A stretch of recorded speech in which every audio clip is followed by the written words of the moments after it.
Hello అండి. మూడో మనిషి అనే నవల రెండో భాగానికి స్వాగతం అండి. చదువుతున్నది లక్ష్మి. ప్లీజ్ అండి, ఈ నవల కనుక మీకు నచ్చినట్లయితే లైక్ చేయండి, షేర్ చేయండి, సబ్స్క్రైబ్ చేయండి. ఇక కథలోకి వెళితే, సాయం వేళ చల్లబడింది. చెట్ల ఆకులు గలగలలు మెల్లగా వినిపిస్తున్నాయి. చంద్రుడి ఆగమనం కోసం కలవలతో పాటు ప్రేమ జంటలు ఆత్రంగా ఎదురుచూపులు చూస్తున్నాయి. చంద్రుడితో తమ విరహాన్ని వెళ్ళబోసుకోవాలని ప్రేమైక జీవులు తమ ఇంటి లోపల మెట్ల మించి మెల్లగా డాబా మీదకి వచ్చింది దేదీప్య. పూర్ణిమ వంటగదిలో బిజీగా ఉంది. తండ్రి ఇంకా ఆఫీస్ నుండి ఇంటికి రాలేదు. ఈ ఆఫీస్లో వర్క్ ఎక్కువగా ఉందని, తను రావడానికి లేట్ అవుతుందని చెప్పాడు ఆయన. మేడ మీద పచారులు చేయసాగింది దేదీప్య. కుడి చేతిలో ఉన్న బయోటెక్ బుక్ మీద లేదా ఆమె మనసు, ఎడం చేతిలో ఉన్న కార్డ్లెస్ ఫోన్ వైపే పదే పదే మనసు కళ్ళు వెళుతున్నాయి. మొహంలో చిరునవ్వు మొలకలెత్తుతోంది. అంతలోనే ఏవో ఆలోచనలు. అందమైన రూపం, చక్కని మాట తీరు, ముఖ్యంగా తను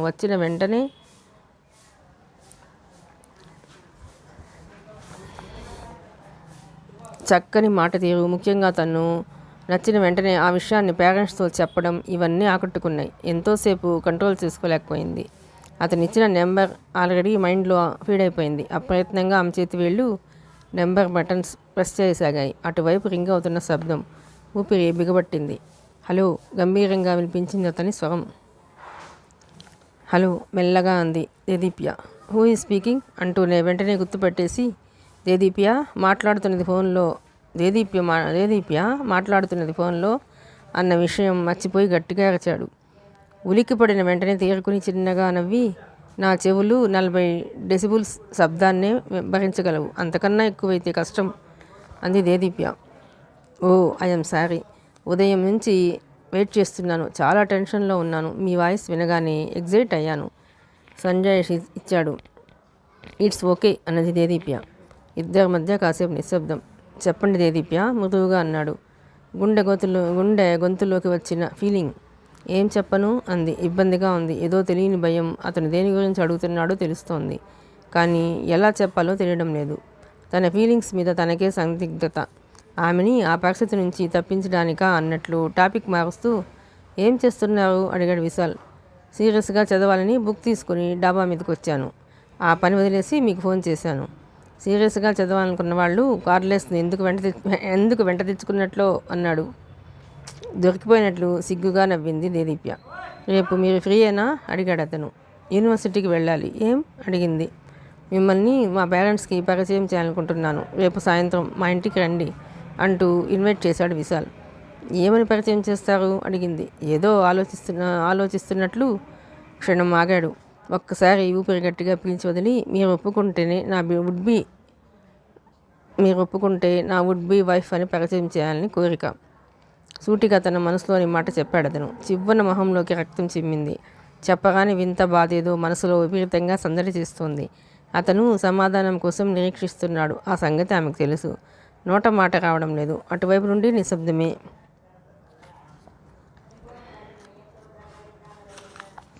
ఆమెకు అర్థమైపోయింది. తను ఆన్సర్ చెప్పే వరకు అతను మాట్లాడాడు. మౌనంగానే తన పట్టుదలని తెలియజేస్తున్నాడు. ఏమని చెప్పాలి? అసలు తన మనసులో ఉన్నది ఏమిటి? 2 నిమిషాలు భారంగా నిశ్శబ్దంలో కలిసిపోయాయి. అటువైపు నుండి నిరీక్షణే తప్ప ఏ మాట లేదు. చివరికి గొంతు పెగిల్చుకుని, రేపు 12 గంటలకి నాకు క్లాసెస్ అయిపోతాయి. మీరు యూనివర్సిటీకి వచ్చి నన్ను పికప్ చేసుకోండి చెప్పింది నెమ్మదిగా Deedeepya. Thank you very much. జలపాతంలాగా ఉవ్వెత్తున ఎగిసిపడుతున్న ఆనందాన్ని బలవంతంగా అణిచిపెట్టిన ధ్వని అతని గొంతులో ధ్వనించింది. కానీ సందిగ్ధంగా ఏదో చెప్పబోయింది. ఓకే దేదీప్య, రేపు 12కి రెడీగా ఉండండి. Bye, see you tomorrow. మళ్ళీ ఆమె మనసు ఎక్కడ మార్చుకుంటుందోనన్న ఉద్దేశంతో గబగబా చెప్పేశాడు. అటువైపు నుండి సెల్ ఆఫ్ చేసిన శబ్దం విని చిన్నగా నిట్టూర్చింది. మనసు నిండా ఎడతెగని ఆలోచనలు ముప్పిరిగొంటున్నాయి. చదువు ఇంకా కంప్లీట్ అవ్వకుండానే తను ప్రేమ, ఇష్టం, పెళ్ళి లాంటి సైకలాజికల్ యాంకర్స్ మధ్య తనకు తెలియకుండానే ఇరుక్కుపోయింది. ఇదంతా తన చదువు మీద ఎక్కడ ప్రభావం చూపిస్తుందోనన్న దిగులు మొదలైంది. ఆలోచిస్తూ కూర్చుంది. ఇంతలో ఇంటి ముందు ఆటో ఆగిన శబ్దం. వెంటనే ఒక కంచుకంఠం కాసిని మాటలు చెవులబడ్డాయి. పిట్టగోడ మించి వంగి చూసింది దీప్య. నాయనమ్మ నాయనమ్మ నాయనమ్మ వచ్చిందా? సంభ్రమంగా అనిపించింది. మెరుపులా లేచి చెంగున మెట్లు దిగి బయటకు వచ్చింది. ఆటో వాడికి ఇవ్వాల్సిన డబ్బు విషయంలో హోరీ వాదోపవాదాలు సాగుతున్నాయి. ముందు చెప్పిన ప్రకారం 25 రూపాయలే ఇస్తానంటోంది నానమ్మ. అడ్రస్ కోసం 10 వీధులు తిరగవలసి వచ్చిందని ఇంకో 5 రూపాయలు ఎక్కువ ఇవ్వమంటున్నాడు ఆటో డ్రైవర్.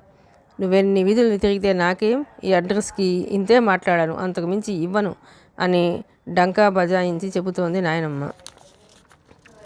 పోన్లేమ్మా, 5 రూపాయలకేం పోయింది? అతను శ్రమపడ్డాడుగా. అప్పుడే ఆఫీస్ నుండి వచ్చిన రత్నకిషోర్ డబ్బు తీసిస్తూ అన్నాడు. నమస్కారం పెట్టి వెళ్ళిపోయాడు ఆటో అతను. పట్టణాలకు వచ్చి 2 చేతులు సంపాదిస్తున్నావుగా, నీకేం తెలుసురా డబ్బు విలువ? రుసరుసలాడుతూ కొడుకు చేతిలోని బ్యాగ్ అందుకోబోయినా విదిలించేసి విశ్వాసాలు లోపలికి నడిచింది. అందరూ నవ్వుతూ లోపలికి నడిచారు. ఆమె రావడమే ఓ జడివాన వచ్చినట్లుంది. అందులో పడి ఆ తీవ్రతకి కొట్టుకుపోవటమే తప్ప ఎదురు నిలవడం ఎవరికీ సాధ్యం కాదు. దేదీప్య నానమ్మని అంటిపెట్టుకునే తిరుగుతోంది. ఆవిడ బాత్రూంలోకి వెళ్ళి కాళ్ళు చేతులు కడుక్కుని మనవరాలు అందించిన టవల్తో తుడుచుకుంటూ సోఫాలోకి వచ్చింది. పూర్ణిమ ఆమెకు కాఫీ కలిపి తీసుకువచ్చింది. మెల్లగా తాగుతూ తను తెచ్చిన సామాను ఒక్కొక్కటి బయటకు తీయడం మొదలుపెట్టింది. వడియాలు, అప్పడాలు, సున్నుండలు, అరసెలు, తాజా కూరగాయలు అన్నీ బయటకు తీసింది. అందరూ నవ్వుతూ చూస్తున్నారు. పేరున ఎవరికి ఏమి ఇష్టమో గుర్తుంచుకొని తెచ్చింది చెప్పుకుపోతుంది ఆవిడ. ఏం తెచ్చింది చెప్పుకుపోతోంది ఆవిడ. ఇవన్నీ ఇప్పుడు సిటీల్లోనూ దొరుకుతున్నాయి, ఎందుకమ్మా కష్టపడి తేవటం? రత్నకిషోర్ అన్నాడు. ఆ మాటలకి చురుక్కుమని చూసింది సరోజమ్మ. రాబోయే ప్రమాదాన్ని పసిగట్టింది దేదీప్య. నానమ్మ భుజాల చుట్టూ చేతులు వేసి గారంగా ఊగుతూ, సిటీలో ఎన్ని దొరికినా మా నానమ్మ ప్రేమంత టేస్ట్గా ఉండవు కదా అంది. నా తల్లే, మంచి మాట చెప్పావు. ఈ సిటీలో ఉంది అంతా మోసమే. ఇందాక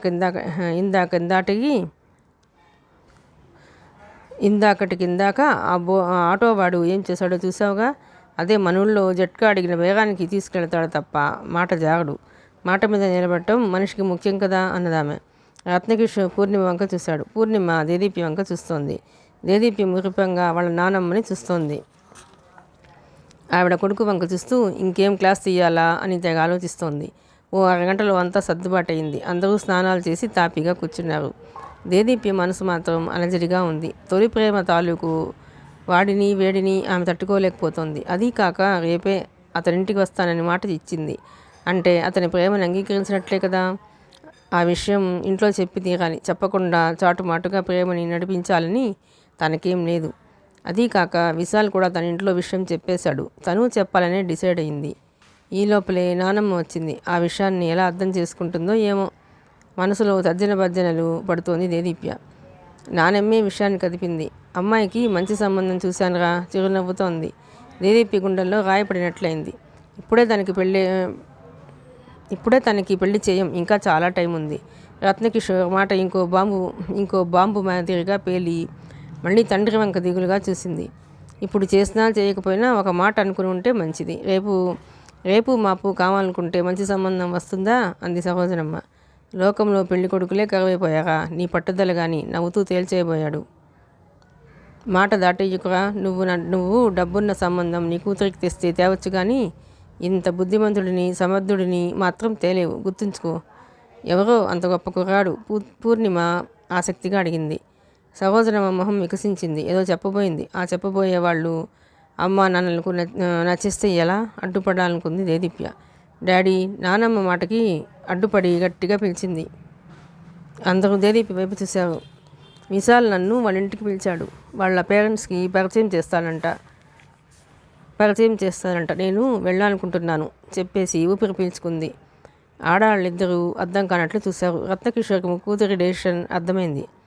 బాగా ఆలోచించావా? మళ్ళీ ఏదో సందిగ్ధత. అప్రయత్నంగా తలూపింది దీప్య. రత్నకిషోర్ లేచి నిలబడ్డాడు. అతని వంక ఆందోళనగా చూసింది. ఏమైంది? సరోజనమ్మ దిగులుగా అడిగింది.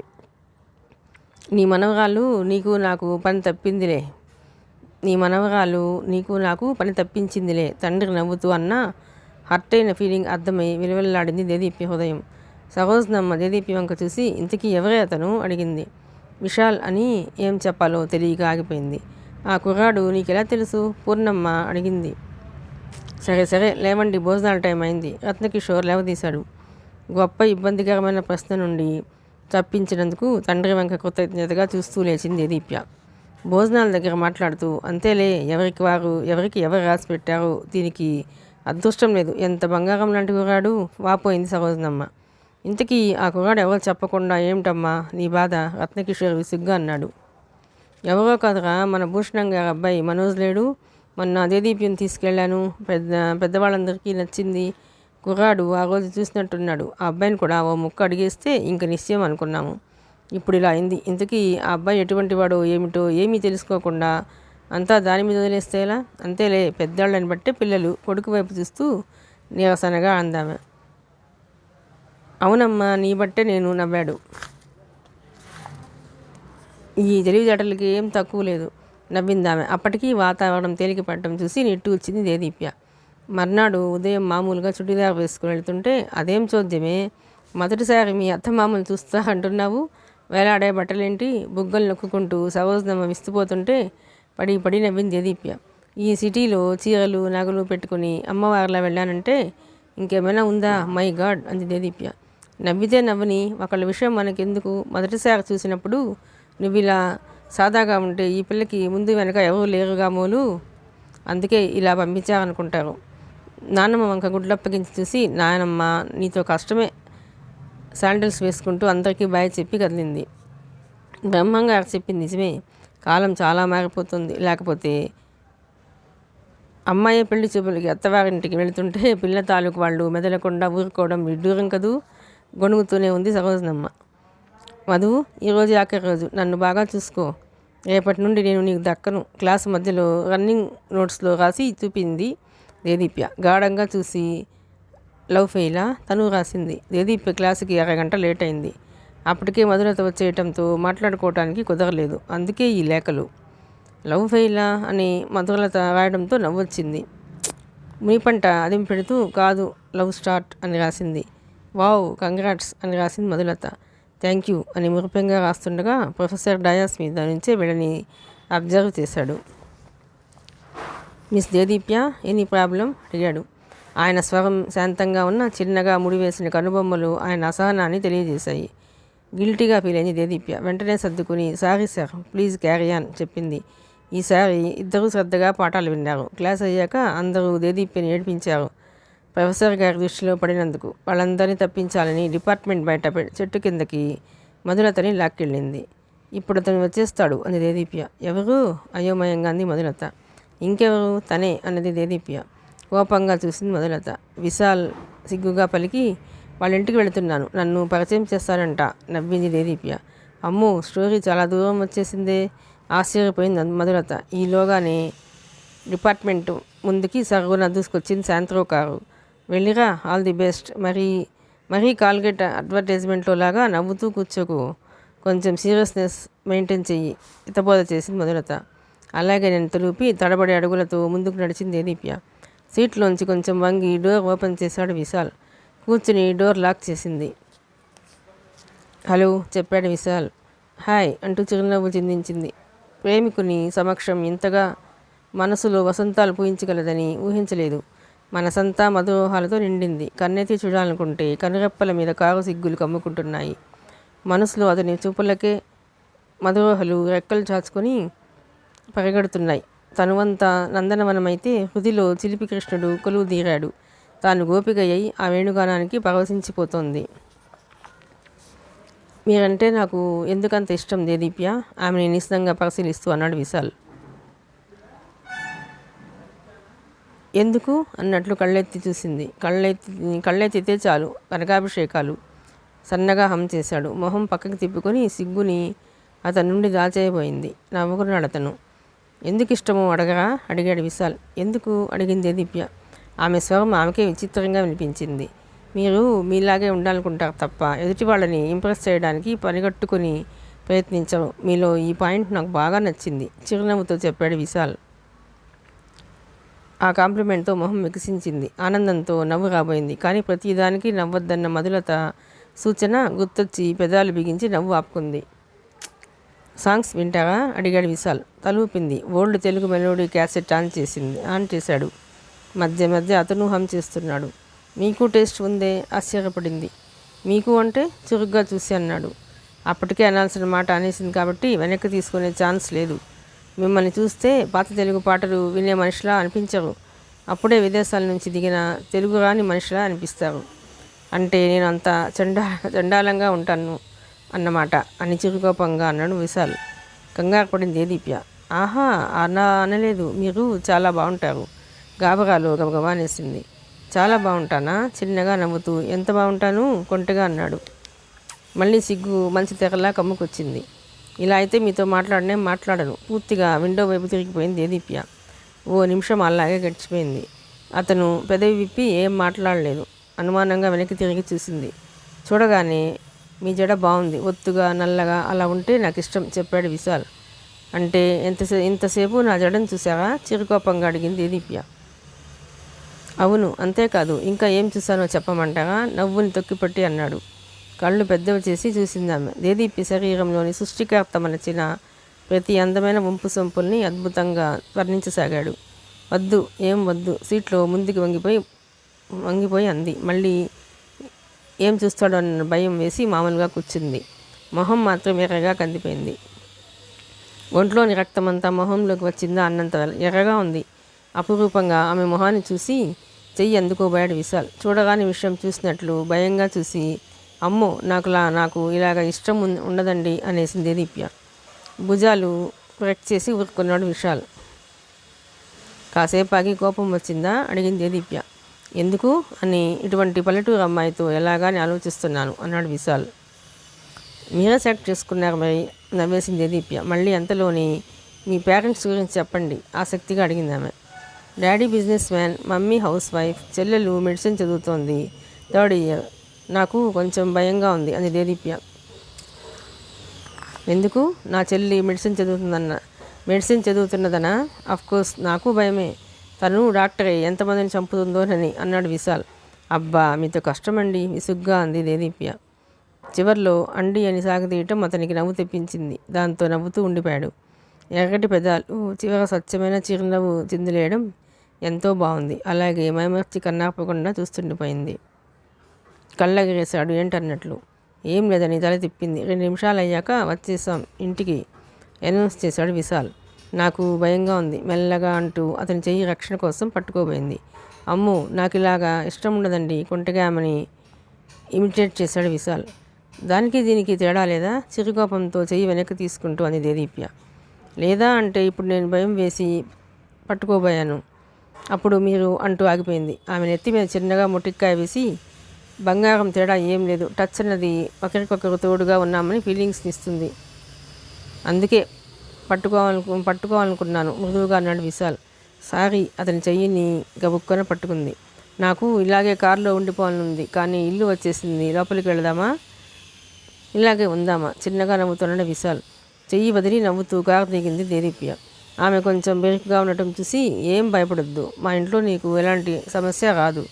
ఆమె భుజాల చుట్టూ చేతులు చుట్టి చెప్పాడు. పెద్ద ఇల్లు, ఇంటి ముందు గార్డెన్, నీట్గా పెయింటింగ్ వేసినట్లుగా ఆమె పద్ధతిలో ఉంది. ఇల్లు బయట నుంచే పోష్గా ఉంది. తోటమాలి దూరం నుంచే నమస్కారం పెట్టి దేదీప్య వంక చూసి ఆనందంగా నవ్వుకున్నాడు. చూసావా, మా రంగన్న తాతకి నువ్వు నచ్చేసావు. చిన్నప్పుడు నన్ను ఎత్తుకుని మోసి నాకు చాలా కథలు చెప్పింది ఈ తాతే చెప్పాడు ఆసక్తిగా వింది దేదీప్య.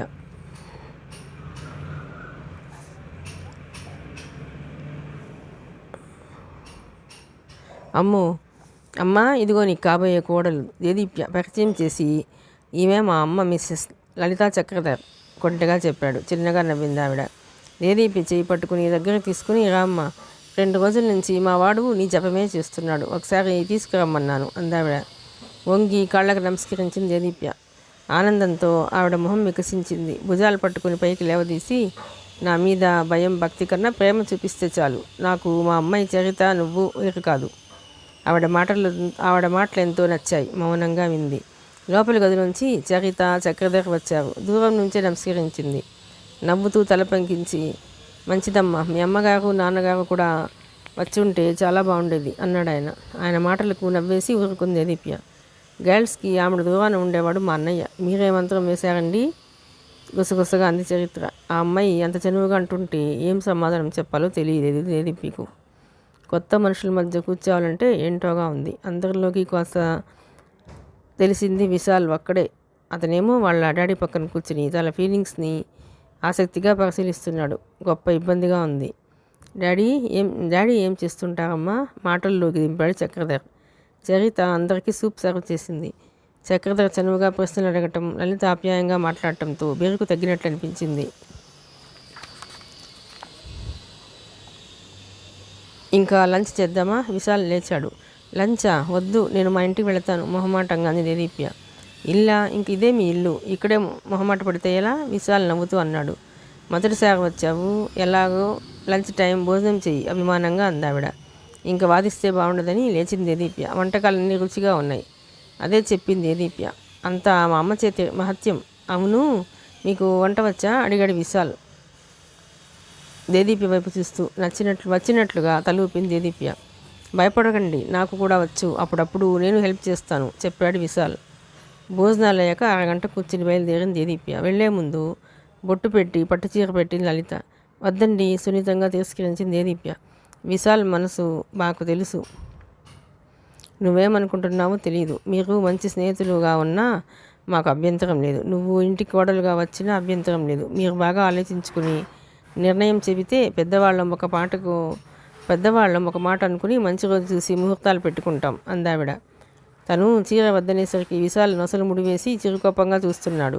దాంతో మాట్లాడకుండా చీర తీసుకుంది. అందరికీ వెళ్ళొస్తానని చెప్పి కదిలింది. డ్రాప్ చేస్తానని బయలుదేరాడు విశాల్. వద్దండి, నేను ఆటోలో వెళ్తాను తల అడ్డంగా తిప్పుతూ చిన్నగా అంది దేదీప్య. మాకు తెలుసులేండి అంటూ గబగబా అడుగులు వేశాడు విశాల్. వాళ్ళిద్దరి వరస గమనించి నవ్వింది చరిత. కారులో కూర్చున్నాక కూడా మాట్లాడలేదు విశాల్. 2-3 సార్లు అతని వంక చూసింది, కానీ అతను ఎటు చూడటం లేదు. డ్రైవింగ్ మీద దృష్టి పెడుతున్నాడు. మీరు అంత సీరియస్గా ఉన్నారెందుకు? కాస్తంత భయపడుతున్నది దేదీప్య. ఎదురుగా తన కారుకు సైడ్ ఇవ్వకుండా నసపెడుతున్న బస్ని ఓవర్టేక్ చేయడానికి హారన్ మోగించాడు గట్టిగా. మీకు కోపం వచ్చిందా? ఎందుకు? మెల్లగా అంది. అప్పటికీ మాట్లాడలేదు తను. నాకు ఇలా అలిగితే అస్సలు ఇష్టం ఉండదండి బొంగమూతి పెట్టింది దేదీప్య. జస్ట్ ఒకసారి తల తిప్పి చూశాడంతే. ఆమె కూడా మొహం అలాగే పెట్టుకుని కూర్చుంది. కారు ఖాళీ రోడ్డు మీద వెళ్తుండగా పక్కకి తీసి ఆపాడు. బ్లాక్ గ్లాసెస్ ఉండటంతో లోపల వారు బయటికి కనిపించడం లేదు. ఇప్పుడు చెప్పండి ఆమె వైపు తిరిగి అన్నాడు. ఏం చెప్పాలి? గాబరగా అంది. మా మమ్మీ చెప్పారుగా డెసిషన్ తీసుకోమని. గుండె దడదడ కన్ఫర్మ్ చేసి చెప్పాలంటే ఏదోలా ఉంది. నాకు ఇష్టమే. సిగ్గుపడుతూ తలదించుకుంది. అటు నుండి ఏ రెస్పాన్స్ లేదు. కాసేపు ఆగి అనుమానంగా తలెత్తి చూసింది. తన వంకే చూస్తున్నాడు అతను. అతని చూపులతో తన చూపులు కలవగానే గబుక్కున కళ్ళు మరల్చిపోయింది. సాధ్యం కాలేదు. మంత్రం వేసినట్లు ఆమె కళ్ళు విశాల్ ముఖం మీదే అతుక్కుపోయాయి. విశాలమైన అతని కళ్ళల్లో ప్రేమ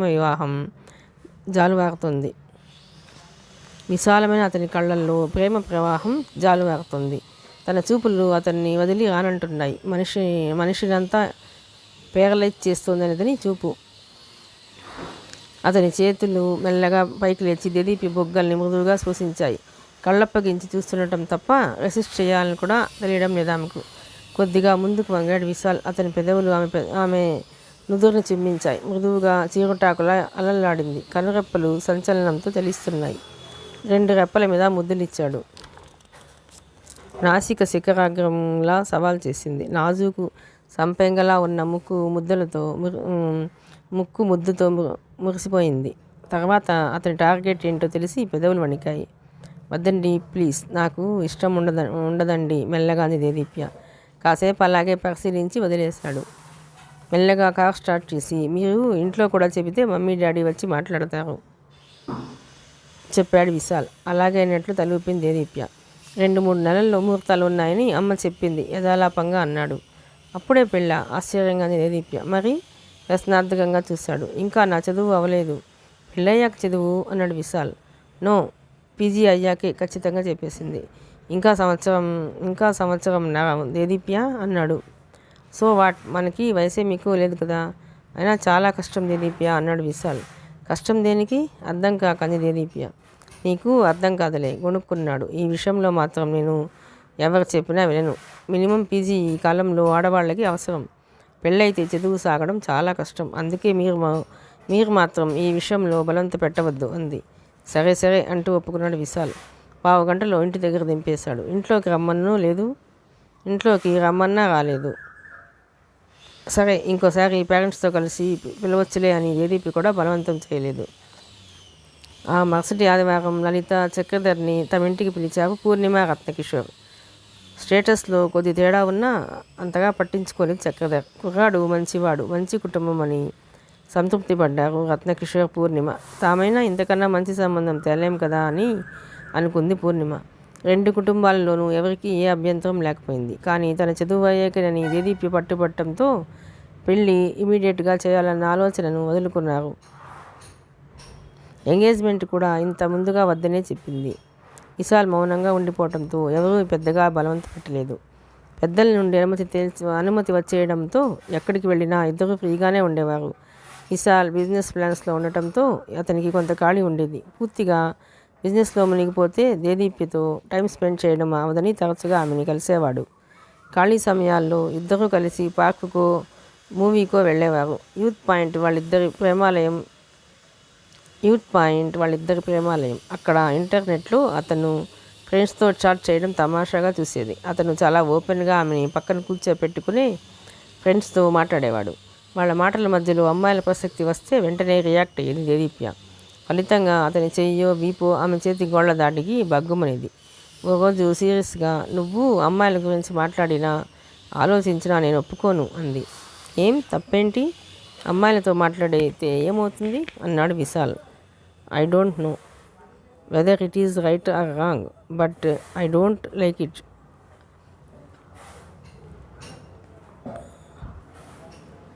I feel jealousy, try to understand me. కళ్ళల్లో నీళ్లు తిరుగుతుండగా అంది. మొదటిసారిగా ఆమె కన్నీళ్ళని చూసి చలించిపోయాడు విశాల్. ఐఎమ్ సారీ, ఇంకెప్పుడు అమ్మాయిల గురించి మాట్లాడను, కన్నెత్తి చూడను. Really I promise you. చేతిలో చేయి వేసి చెప్పాడు అతను. మబ్బుల చాటు చందమామలా కళకళలాడింది ఆమె మొహం. నేను ఏ విషయానికి రూల్ చేయను, కానీ నువ్వు ఏ అమ్మాయితోనూ చనువుగా మాట్లాడకూడదు, ప్రేమగా ఉండకూడదు. అలా జరిగితే నా గుండె ఆగిపోతుంది, చచ్చిపోతాను అని జేదీప్య. ఎందుకమ్మా అంత పెద్ద మాటలు? అలా జరగదని చెప్పాను కదా అని ఓదార్చాడు విశాల్. కానీ విశాల్ రోజుకు కోరిక కోరేవాడు. అవి తీర్చాలంటే కష్టంగా ఉండేది ఆమెకి. ఓ రోజు కిస్ చేస్తాననేవాడు. ఎప్పుడన్నా చీర కట్టుకుంటే చీరను తప్పించి నాభిని చూస్తాననేవాడు. ఓ రోజు హగ్ చేస్తాననేవాడు. అతన్ని కంట్రోల్ చేయడం చాలా కష్టంగా ఉండేది. ఇలా అయితే చదువు సాగినట్లే అంది ఓ రోజు. అవును, నాకు అలాగే అనిపిస్తుంది. కోపంగా ఓ చూపు చూసింది దీప్య.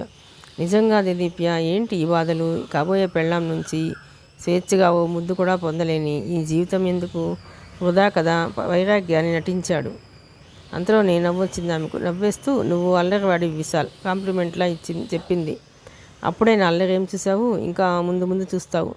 రొమాంటిక్గా అతను అంటుంటే తన మనస్సుని కంట్రోల్ చేసుకోవడానికి చాలా సతమతం అయ్యేది దీప్య. కాలం అలా సరదాగా అదుపులేని గుర్రంలా పరిగెడుతూనే ఉంది. ఇద్దరూ ఒకరిని విడిచి ఒకరు ఉండలేని పరిస్థితి. రోజు సెల్ ఫోన్ కబుర్లు. 2 రోజులకు ఒకసారైనా అతన్ని చూడకపోతే మనసంతా దిగులుగా అయిపోయేది. చదువు మీద కాన్సన్ట్రేషన్ కుదిరేది కాదు. మళ్ళీ అతనికి ఫోన్ చేసి పిలిపించి చూస్తే కానీ మనశ్శాంతి ఉండేది కాదు. నేను డ్రగ్ అడిక్ట్ని. ఆ రోజు బీచ్లో విశాల్ పక్కన ఆనుకుని కూర్చుని చెప్పింది దీప్య. డ్రగ్సా? ఆశ్చర్యపోయాడు అతను. అవును అంది దేదీప్య. ఏంటి దేదీప్య? అర్థం కానట్లుగా రెట్టించాడు విశాల్. అవును, 6 నెలల నుంచి అలవాటైంది.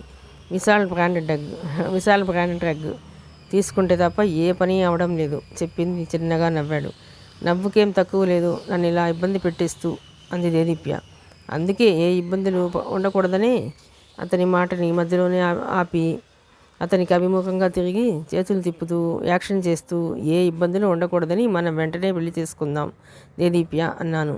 నువ్వు ఆ మాట వింటే కదా. ఇమిటేట్ చేసింది దేదీప్య. డ్యూయల్ రోల్ బాగా ప్లే చేస్తున్నావు. బెడ్ మీద కూడానా? తమాషాగా కన్ను కొడుతూ అన్నాడు. శివంగిలా ఒక్కసారిగా అతని మీద పడి జుట్టు జరిపేసి బుగ్గలు చేతులు గిల్లేసింది దేదీప్య.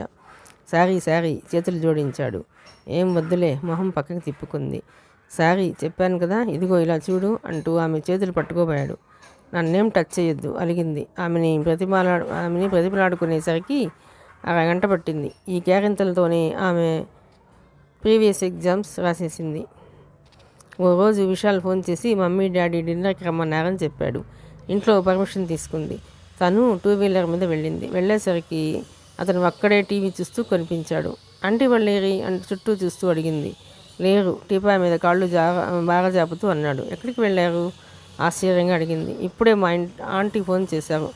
అర్జెంట్ పని ఉంటే వెళ్ళారు. చరిత వాళ్ళ ఫ్రెండింటికి కంబైన్డ్ స్టడీ అని చెప్పి వెళ్ళింది అన్నాడు విశాల్. ఓ, అయితే ఎవరూ లేరా? నిరాశగా అంది.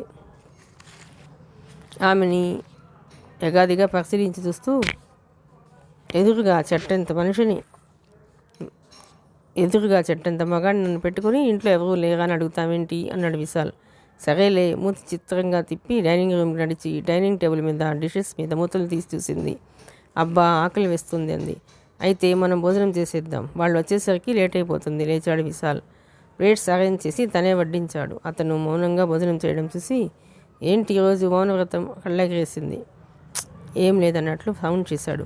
భుజాలు షట్ చేసి తినడంతో మునిగిపోయింది. కానీ తిండి మీద ధ్యాస లేదు. ఎప్పుడు గలగల్లాడుతూ ఏదో ఒకటి మాట్లాడే అతను మౌనంగా ఉంటే మనసు ఎలా ఊరుకుంటుంది?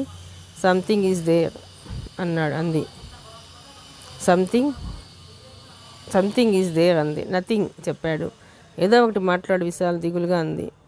మాట్లాడటానికి ఏం లేవు సీరియస్గా చెప్పాడు. అవునులే, అప్పుడే నీకు బోర్ కొట్టేశాను. మూతి సున్నాలా చుట్టి అంది దేదీప్య.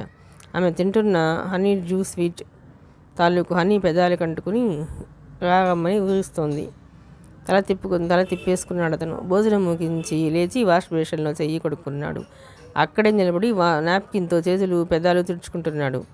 అతని పక్కనే నిలబడి చెయ్యి కడుక్కుంటోంది దేదీప్య. హఠాత్తుగా అతని 2 చేతులు ఆమె నడుముని పాటలో బిగించి వదిలేశాయి. అతని చర్యకు గెవ్వుమని నరచింది దేదీప్య. 25 సోఫాలో కూర్చుంటూ చెప్పాడు. కళ్ళు విప్పార్చి చూసింది దేదీప్య. చెరచగా అతని దగ్గరికి నడిచి వచ్చి 25 ఏంటి అని దబాయించింది దేదీప్య. నీ నడుము కొలత సిన్సియర్గా చెప్పాడు. మై గాడ్, కళ్ళప్పగించి చూస్తుండిపోయింది. Fantastic figures. పైన 36, కింద 36, మధ్యలోనే ఓ అంగుళం పెరిగింది. పర్వాలేదు, నేను అడ్జస్ట్ అయిపోతాను అన్నాడు విశాల్. తెరిచిన నోరు తెరిచినట్లే ఉంచి రెప్పలు అల్లార్చి చూసింది. మైండ్ అంతా బ్లాంక్ అయిపోయింది. నమ్మలేనట్లు అతని వంక చూసింది. అతను లేచి మెయిన్ డోర్ లాక్ చేశాడు. ఎందుకో అని అడగలేనంతగా మైండ్ మొద్దువాకపోయింది. దగ్గరగా వచ్చాడు అతను. ఒక చెయ్యి నడుము చుట్టూ వేశాడు. కొలిమిలో కాల్చిన ఉక్కు కడ్డీ చుట్టుకున్నట్లు అనిపించి ఈ లోకంలోకి వచ్చింది దేదీప్య. ఏంటిది కోపంగా అంటూ విడదీసుకోబోయింది. మరింత బిగుసుకుంది అతని చెయ్యి. మరో చెయ్యి మెడని మెల్లగా స్పృశిస్తూ తల వెనక్కి చేరింది. ఒక్కసారిగా శరీరం అంతా ప్రకంపనలు. అతను ముందుకు వంగి పెదాలను అందుకోబోయాడు. నో. తల పక్కకి తిప్పుకుంది. గురి తప్పి అతని పెదాలు ఆమె చెవులను ముద్దాడాయి. దాని ప్రభావము తక్కువేమీ కాదు. శరీరం అంతా పులకరింతలు. హఠాత్తుగా 2 చేతులతో ఆమెని అలవకగా పూలరెమ్మని ఎత్తినట్లు బెడ్రూమ్ వైపు నడిచాడు. ఏం జరుగుతుందో తనే లోకంలో ఉందో తెలియడం లేదు. విశాల్ తనకి అంత సన్నిహితంగా ఉండటం ఇదే మొదటిసారి. చాలా కొత్తగా ఉంది. తెలియని మొహం ఏరులా పారుతోంది. ఈ అనుభవం కావాలని వద్దని ఉంది. పదిలంగా తన డబుల్ కాట్ మీద పడుకోబెట్టాడు. గబుక్కుని లేచి కూర్చుని మోకాళ్ళ మీదకి తలదించేసుకుంది. బలవంతాన ఆమె గడ్డం పట్టుకుని పైకి లేపుతూ దేదీప్య ఇలా చూడు పిలిచాడు. అతని గొంతు ఎప్పుడు వినట్లు సరికొత్తగా ఉంది. కళ్ళు ఎగబారి గాఢమైన కోరికతో ప్రజ్వలిస్తున్నాయి. చెదిరిన జుట్టు అతని స్థిమితాన్ని తెలుపుతోంది. చూడలేనట్లు కళ్ళు వాల్చేసుకుంది దేదీప్య. ప్లీజ్ రెట్టించాడు విశాల్. ఏమడుగుతున్నాడో వయసుకి శరీరానికి తెలుస్తోంది. మనసు కూడా సై అంటోంది. ఆలోచనే హెచ్చరిస్తోంది. వింతగా ఉంది.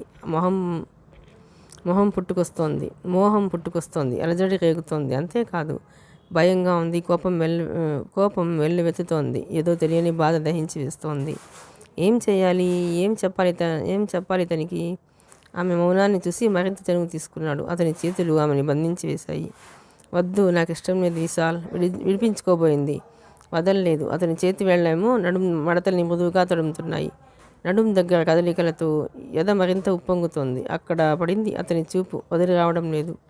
విశాల్ ప్లీజ్ ముడుచుకుపోతూ అంది. తప్పేంటి దేదీప్య? ఈ ఒక్కసారికి మనం ఎలాగో పెళ్లి చేసుకోబోతున్నాం కదా. ఆమెని మరింత దగ్గరగా పొదువుకుంటూ అన్నాడు విశాల్. కానీ ఇంకా టైం ఉంది. ఇలా పెళ్లికి ముందే నాకు నచ్చదు. ఆమె మాటని పూర్తిగా నివ్వకుండా పెదాలతో మూసేశాడు. కాలం ఆగిపోయింది. తొలి ముద్దు తాలూకు అనుభవం ఏమీ ఆనందంగా లేదు. బాధగా ఉంది.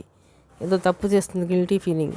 మనసంతా నిస్తేజమైపోయింది. ప్రతిఘటించడం మాని మౌనంగా ఉండిపోయింది. ఆమెని మెల్లగా దిండు మీద పదిలంగా పడుకోబెట్టాడు. అతని చేతులు నడుము మీద నుంచి నెమ్మదిగా పైకి పాకుతున్నాయి. ఎంతో అందమైన అనుభవం ఉండాల్సింది. ఇలా గిల్టీ ఫీలింగ్తో వద్దన్న ఏడుపు తన్నుకొచ్చింది. అంతలోనే అనుమానం భూతంలో ఆక్రమించింది. అతని చేతుల్ని విదిరించేసి లేచి కూర్చుంది. కళ్ళు కన్నీళ్లు రోషంతో తలతలలాడుతున్నాయి. ఇంట్లో ఎవరూ ఉండరని మీకు ముందే తెలుసు కదూ? సూటిగా ప్రశ్నించింది దేదీప్య. కాదన్నట్లు తల అడ్డంగా పోయాడు. అబద్ధం చెప్పొద్దు, గట్టిగా అరచింది. తెలుసన్నట్లు తలూపాడు. కళ్ళు పెద్దవి చేసి చూసింది. మై గాడ్, అంతా మోసం. ఎందుకిలా, దేనికోసం? అపరాధిలా తలదించుకున్నాడు విశాల్. కళ్ళలో ఉన్న దానిలాగా లేచి నిలబడింది. కాస్తంత ఒళ్ళు తూరింది. గబుక్కున పట్టుకున్నాడు. వద్దు, నన్ను టచ్ చేయొద్దు, విదిలించేసింది. అతని మొహంలో గాయపడిన ఫీలింగ్. మొహం అవమానంతో ఎగబడిపోయింది. కేవలం ఈ అనుభవం కోసం ఇంట్లో ఎవరూ లేరని అబద్ధం చెప్పావు. అది నా దగ్గర. ఎందుకిలా? అందుకే చెప్పాను పెళ్లి చేసుకుందామని. నువ్వే చదువు అది అని గొడవ పెట్టావు అన్నాడు. Please stop it. మీరేం మాట్లాడుతున్నారో నాకు అర్థం కావడం లేదు. పెళ్ళంటే ఎందుకోసమేనా? ఆ మాత్రం కంట్రోల్ చేయకపోతే రేపు పెళ్ళయ్యాక 1 నెల 2 నెలలు నన్ను వదిలి ఉండాల్సి వస్తే అప్పుడు ఎవరి దగ్గర రామాలాడతారు? వ్యంగ్యంగా అంది దేదీప్య. కోపంగా అన్నాడు విశాల్. ఎస్, నీ మెంటాలిటీ ఇప్పుడే తెలుస్తోంది. అసలు నాదే తప్పు. ముందు నుండి కాస్త డిస్టెన్స్ మెయింటైన్ చేసి ఉండాల్సింది అన్నది దేదీప్య. అతను కోపంగా చూస్తున్నాడు. ఇక ముందు ఎప్పుడన్నా ఇలా జరిగితే నేను నా డెసిషన్ మార్చుకోవాలి. ఇంతకుముందు ఎప్పుడన్నా ఇలా జరిగితే నేను నా డెసిషన్ మార్చుకోవాల్సి వస్తుంది చెప్పి చకచగా నడుచుకుంటూ వెళ్ళిపోయింది దేదీప్య. ఒక్కసారిగా షాక్ తిన్నట్లుగా ఆమె వెళుతున్న వైపు కన్నార్పకుండా చూస్తుండిపోయాడు విశాల్. వారం రోజులు గడిచిపోయాయి. విశాల్ నుంచి ఎలాంటి కాంటాక్టు లేదు. ఆ రోజు కోపంగా తను ఇంటికి వచ్చేస్తుంటే మౌనంగా తలదించుకొని నిల్చున్నాడు. ఆ రోజు నుంచి తను అతనితో కలవలేదు. వారం రోజుల మౌనం మరింత బాధాకరంగా ఉంది. మాటిమాటికి అతని మొహం గుర్తుకొస్తుంది. ఆ మొహంలో ఎంత రోషం, ఎంత అవమానం. విశాల్ ఎందుకిలా ప్రవర్తించాడు? మాటిమాటికి అతను తన చిలిపి కోరికలేవో కోరుతుంటే వయసు ప్రభావం కాదని తను సరదాగా సర్దుకుపోవడం కాదు, ఎంజాయ్ చేసింది కూడా.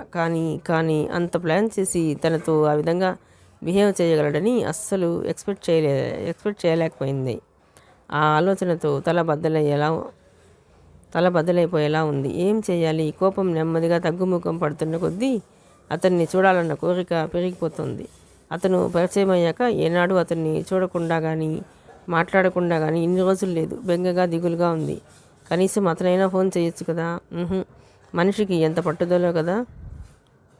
గార్డెన్లో పచారులు చేస్తూ ఆలోచిస్తోంది. ఈలోగా పక్కింట్లో ఏడుపులు వినిపించాయి. హడావిడిగా వాళ్ళ ఇంటికి వెళ్ళింది. పక్కింటి ఆవిడ 30 ఏళ్ళు వయసు ఉంటుందేమో. సూసైడ్ చేసుకు చచ్చిపోయింది. అప్పటికే చుట్టుపక్కల వాళ్ళందరూ గుమిగూడి ఉన్నారు.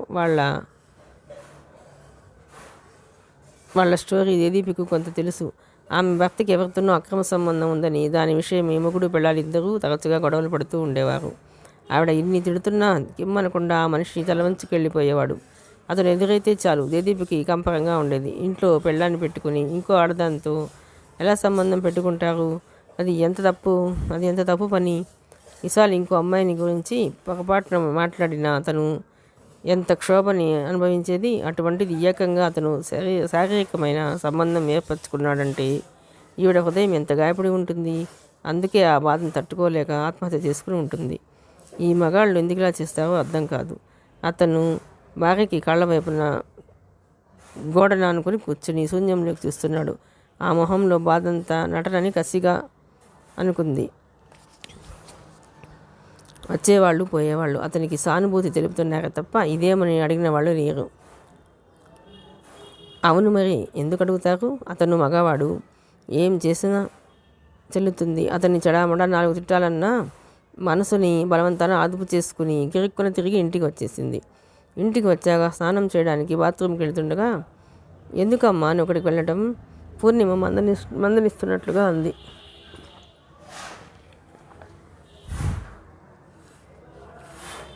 ఇలా అని తెలియదమ్మా, ఏం జరిగిందో చూద్దామని వెళ్ళాను అంది. స్నానం చేసి వస్తుండగా యథాలాపంగా పూర్ణిమ అన్న మాటలు వినిపించాయి. భర్త బాగోడని తనని పట్టుకుంటే అసహ్యం అంటూ ఈసడించుకుని ఆడదాన్ని ఎవరు మాత్రం ఎన్నాళ్ళని భరిస్తారు? అందుకే అతను వేరే దవ చూసుకున్నాడు. చేతులు కాలిన తర్వాత ఆకులు పట్టుకుంటే ఏం లాభం? అప్పుడు మగుడు చేజారిపోయాడని నానా యాగి చేసేది. చివరికి ఇలా నిలువున ప్రాణాల మీదకి తెచ్చుకుంది. ఎట్టు వచ్చింది పూర్ణిమ. తల్లి మాటలు వినగానే పట్టగా నావేశం వచ్చింది దీపికి. చరచరా అక్కడికి వచ్చి భార్య దగ్గరికి రానివ్వకపోతే వేరే ఆడదాని దగ్గరికి వెళ్ళిపోతాడా? ఇక అప్పుడు వాళ్ళ మధ్య అనుబంధం ఏమున్నట్లు? పెళ్ళికి ఉన్న వాల్యూ ఏంటి అంది. తల్లి తండ్రి మొహాలు చూసుకున్నారు. అక్కడ నిలవలేనట్లు గబగబా బెడ్రూమ్కి వెళ్ళిపోయింది. ఏంటో అన్ని చిరాకులే విసుగ్గా అనుకుంది. విశాల్ మీద ఎక్కడ లేని కోపం వచ్చింది. తప్పు చేసింది అతను. తనకు సారీ చెప్పాల్సింది పోయి ఇంతవరకు ఫోన్ కూడా చేయకుండా అలిగాడు. ఆలోచించి కొద్ది టెన్షన్ ఎక్కువైపోతుంది తప్ప తగ్గడం లేదు. లాభం లేదనుకుని అతని సెల్కి ఫోన్ చేసింది. రింగ్ అవుతున్న శబ్దం. 4 రింగు లేక కట్ చేశాడు అతను. నెంబర్ చూసి ఉంటాడు. మళ్ళీ పట్టుదలగా చేసింది. ఈసారి సెకండ్ రింగ్కే కట్ చేశాడు. మళ్ళీ చేసింది. ఈసారి సెల్ ఆఫ్ చేసేసాడు. ఎందుకు ఇలా ఏడిపిస్తున్నాడు? దుఃఖం ముంచుకొచ్చింది. అన్నం తినకుండా అలాగే పడుకుంది. తల్లి ఎంత అడిగినా ఏం చెప్పలేదు. ఉదయం సంఘటనకి ఏవైనా అప్సెట్ అయిందేమోనని పూర్ణిమ ఊరుకుంది. సాయంత్రం మధులత దగ్గరికి వెళ్ళింది. నేను నీతో మాట్లాడనని భీష్మించుకుంది మధులత. ఎంత వుడ్బీ మంచివాడైతే మాత్రం నన్ను ఇలా మర్చిపోవడం బాధ్యమేనా అని వాపోయింది. ఆమెకి సర్ది చెప్పేసరికి తల ప్రాణం తోక్కొచ్చింది. జరిగిన సంఘటనలన్నీ కాకుండా తామిద్దరి మధ్య గొడవ జరిగిందని, విశాల్ అలిగాడని, ఏం చేయాలని అడిగింది. నాకేం తెలిసే, నేను ఇంకా ప్రేమలో పడలేదు. బిక్కమొహం వేసింది మధులత. ప్రాక్టికల్గా ఆలోచించి చెప్పు అంది. మాసేపు సీరియస్గా థింక్ చేసింది మధులత. నాకొక్కటే పరిష్కారం తెలుస్తుంది. ఏమిటది? ఆతృతగా అంది దేదీప్య. ఏ విషయానికి విశాల్కి కోపం తెప్పించావో ఆలోచించుకుని ఆ విషయానికి పాజిటివ్గా రియాక్ట్ అవ్వు చెప్పింది. కోపం ముంచుకొచ్చింది దేదీప్యకి. బోడి సలహా, సచ్చు సలహా పళ్ళు నూరుతూ అంది. చివాన లేచిపోయింది మధులత. చూస్తున్నాగా చాలా మారిపోయావు. అనవసరంగా నన్ను విసుక్కుంటున్నావు కోపంగా అంది. అది కాదు మధు అంటూ సిగ్గుపడుతూనే జరిగింది చెప్పింది. ఆశ్చర్యంగా ఉంది మధు. అమ్మో, నిజంగానే కష్టంలో ఉన్నవే. ఎలా మరి? నాకు ఏమీ ఐడియా రావటం లేదు. విశాల్ చాలా మంచివాడేనే, కానీ ఏంటో ఇలా మళ్ళీ మధులత అతని గురించి ఎక్కడ అబద్ధం చేసుకుంటుందోనని బాధతో అంది దేదీప్య. ఏమో తల్లి, నీతో ఏం మాట్లాడినా తంటానే. నీకు సలహాలు ఏం చెప్పలేను కానీ నా సహాయం ఏమన్నా కావలిస్తే అడుగు అంది మధు. కాసేపు ఆలోచించి, సరే అయితే విశాల్తో ఈ మధ్య మాట్లాడావా అడిగింది దేదీప్య. లేదు, నిన్ననే కదా మేము తిరుపతి నుండి వచ్చింది. అయితే ఓసారి మాట్లాడు. నా ప్రసక్తి వస్తే ఏమంటాడో తెలుస్తుంది చెప్పింది దేదీప్య. విశాల్ అప్పుడప్పుడు దేదీప్య కోరికపై మధులతతో మాట్లాడడం పరిపాటే సరేనని ఫోన్ చేసింది. హలో లిఫ్ట్ చేశాడు విశాల్. నేను మధులతని. బాగున్నారా? హలో, మీరా? ఊరు నుండి ఎప్పుడొచ్చారు? మామూలుగానే అడిగాడు విశాల్. నిన్ననే అంటూ అతనితో ఇంకా ఏం మాట్లాడాలన్నట్టు దేదీప్యకి సైగ చేస్తూ అడిగింది. తన గురించి అడగమన్నట్లు సైగ చేసింది. ఇంకా ఏమిటి మీ టూర్ విశేషాలు? ఏమున్నాయి, నార్మలే. దర్శనం బాగా అయింది. అది సరే కానీ దేదీప్య ఎలా ఉంది? తనని నేను ఇంకా కలవలేదు అని అడిగింది మధులత. బాగానే ఉందనుకుంటా. నేను ఈ మధ్య బిజీ క్యాజువల్గా చెప్పాడు విశాల్. ఆహా, ఫోన్ అన్నా చేసుంటారు కదా అంది. దేదీప్య రిసీవర్ లాక్కొని చెవి కానించుకుంది. అతని స్వరం వినాలని మనసుకి ఒకటే తొందర. లేదు, చెయ్యలేదు చెప్పాడు. గంభీరమైన అతని స్వరం అసలు అతని గొంతులోనే ఉంది ఆకర్షణ. అతని గొంతులోనే ఉంది ఆకర్షణ. చాలా రేర్ వాయిస్. టీవీలలో బెస్ట్ యాంకర్స్కి ఉండే ఉరుములాంటి శబ్దం. ఆ స్వరాన్ని కొరుకు తీయాలనిపించింది. విశాల్, నేను దేదీప్యని చెప్పింది. అటువైపు క్షణకాలం నిశ్శబ్దం. పార్డన్ మీ అనుమానం తీరక అలా అడిగినట్లుగా ఉంది స్వరం. నేను విశాల్. దుఃఖం గొంతుకి అడ్డుపడుతుండగా మాట్లాడలేకపోయింది దేదీప్య. వెంటనే సెల్ ఆఫ్ చేసిన ధ్వని. మొహం చిన్నపోయింది. దుఃఖంలో పెదవులు వణుకుతున్నాయి. కళ్ళు తడియాయి. చూసావా ఎలా ఏడిపిస్తున్నాడో? గొంతు చీరబోతుండగా బాధగా అంది దేదీప్య. ఒక పని చెయ్యి దేదీప్య. అతని వీక్నెస్ యూత్ పాయింటే. అక్కడికి తప్పనిసరిగా వస్తాడు. వెళ్ళి కలువు సలహా ఇచ్చింది దేదీప్య. ఇదే మంచిదనుకుని మర్నాడు సాయంత్రం బయలుదేరింది. ఎలాగైనా అతన్ని ఈరోజు క్యాచ్ చేయాలని పట్టుదలగా ఉంది. యూత్ పాయింట్లో లేకపోతే ఇంటికైనా వెళ్ళాలని అనుకుంది. అతనికి ఇష్టమైన black jeans, tight black T shirt, పైన జర్కిన్ వేసుకుంది. ఆమె నడిచి యూత్ పాయింట్లోకి వస్తుంటే కొత్త కుర్రాళ్ళంతా కళ్ళప్పగించి చూస్తే ఆమె విశాల్ వుడ్ బి అని తెలిసిన వాళ్ళంతా తలలు తిప్పుకున్నారు. అతని ఫ్రెండ్స్ ఒకరిద్దరు కనిపించారు. విశాల్ గురించి అడిగింది. ఈరోజు అతను రావచ్చని చెప్పారు వాళ్ళు. అతను అక్కడికి వచ్చినట్లుగా చెప్పొద్దని రిక్వెస్ట్ చేసింది. ఫైటింగా అంటూ నవ్వుతూ ఒప్పుకున్నారు. ఎప్పుడూ తాము కూర్చుని కార్నర్ టేబుల్ దగ్గర ఎంట్రన్స్ వైపు విప్పి పెట్టి కూర్చుంది. శరీరంలో అణువణు అతని కోసం ఆత్రంగా ఎదురు చూస్తోంది. అరగంట గడిచాక హాయ్ విశాల్ అన్న కేకలు సందడి వినిపించింది. ఊపిరి బిగబట్టి కూర్చుంది. 2 నిమిషాల తర్వాత హలో, ఇది నేను రిజర్వ్ చేసుకున్న సీట్. మీరు వేరే టేబుల్కి షిఫ్ట్ అవుతారా? వెనక నుంచి అతని స్వరం చిన్నగా వినిపించింది. చివాన లేచి నిలబడి అతని చేయి పట్టుకుని లాగుతూ అవ్వను జబర్దస్తిగా అతన్ని కుర్చీలోకి నెట్టి తాను ఎదురుగా కూర్చుంది. అక్కడ దేదీప్యను చూసి స్టన్ అయ్యాడు విశాల్. చటుక్కున కుర్చీలోంచి లేవబోయాడు. హలో అంటూ అతన్ని చిటిక వేసి పిలిచింది దేదీప్య. చరుక్కున చూశాడు అతను. బొటన వేలు చూపిస్తూ this is my time, SIT down please, ఎటువంటి సీన్ క్రియేట్ చేయొద్దు అని చెప్పింది. విశాల్ చూపు తిప్పుకొని మొహం అదోలా పెట్టుకొని కూర్చున్నాడు. కామ్గా అతన్ని పరిశీలించింది. మొహం వాడిపోయింది. షేవ్ చెయ్యని గడ్డం విచిత్రంగా ఉంది. కళ్ళు నిద్రలేమిని సూచిస్తున్నాయి. చిత్రంగా అతన్ని చూడగానే మనసంతా మంచి గంధం పూసినట్లు చల్లగా అయిపోయింది. విశాల్ చెప్పినట్లు ఇంకా ఆలస్యం చేయకూడదు, వెంటనే ముహూర్తాలు పెట్టించేవని చెప్పాలి. అతనికి దూరంగా తను ఉండలేదు. పెళ్ళై చదువుకున్న వాళ్ళు ఎంతమంది లేరు. పట్టుదల ముఖ్యం కానీ. హలో అతని ముఖం ముందు చిటికి వేసి పిలిచింది. ఏంటన్నట్లు తిరిగి చూశాడు విశాల్. ఒకసారి మాట్లాడవయ్యా, చిన్నగా ఒళ్ళు విరుచుకుంటూ అంది. జర్కిన్ చాట్ నుండి ఉబికిన వక్షద్వయం బయటపడింది. కంగారుగా తల తిప్పుకున్నాడు. అతన్ని అలా ఏడిపించడం సరదాగా ఉంది ఆమెకి. టేబుల్ కింద నుండి అతని కాళ్ళతో తన కాళ్ళని పెనవేసింది. చటుక్కున కాళ్ళు లాక్కున్నాడు. నాకు అర్జెంట్ పనుంది, వెళ్ళాలి అంటూ లేచి వెళ్ళడానికి ఉద్యుక్తుడయ్యాడు విశాల్. వెళ్ళొచ్చులే, ఏంటమ్మా అంత తొందర పని, గాగాలిపోతూ అన్నది దేదీప్య. ఆ మాట విని విసుగ్గా మొహం చిట్లించాడు విశాల్. వద్దనుకున్న మనసు కలుక్కుమంది దేదీప్యకు. ఆర్తిగా అతని మొహం పరిశీలిస్తూ ఉండిపోయింది. కాసేపు ఆగి చూశాడు అతను. ఇంతలేసి కళ్ళల్లో బాధ తొణికిసలాడుతుండగా తన వంకే చూస్తున్న దేదీప్య చిన్నగా నిట్టూర్చి మళ్ళీ తల తిప్పుకున్నాడు. నాతో ఇంక అస్సలు మాట్లాడగా. వారం రోజుల ఎడం అతని మౌనంలో కాఠిన్యం ఆమె పిలుపులోని చనువుని చాలా వరకు పూరించి వేశాయి.